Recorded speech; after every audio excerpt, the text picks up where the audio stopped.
In this part, I'll introduce how to do backup and restorations for FLEXUS RDS.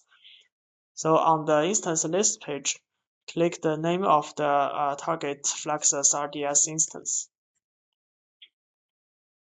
And then go to the backup and restorations page.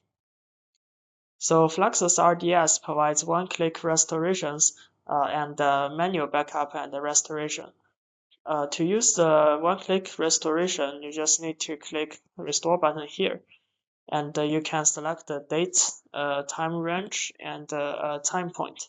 So choose the time when you want to restore to, and it provides two restoration methods: restore to a new instance or restore to the original instance.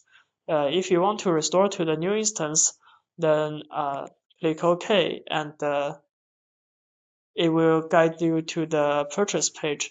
So basically, you need to purchase a new FLEXUS RDS instance and configure the settings and click buy.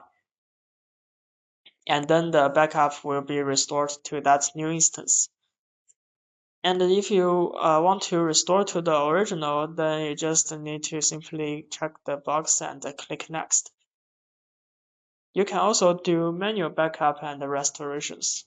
To create a manual backup file, you can click create backup, and you can name your backup file and add some descriptions, and then click OK.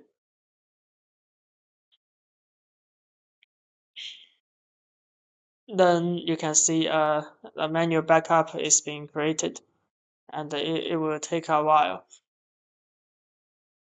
Now it's completed. You can also restore a FLEXUS RDS instance with a backup file. So you can choose the backup file. For example, I choose this automatic backup file, and then I need to click restore. And here, similarly, I can restore it to a new instance or restore to the original. So if I do this, and I need to click OK. And it says the current instance is being restored. And if you can see that the status of this instance is changed to restoring.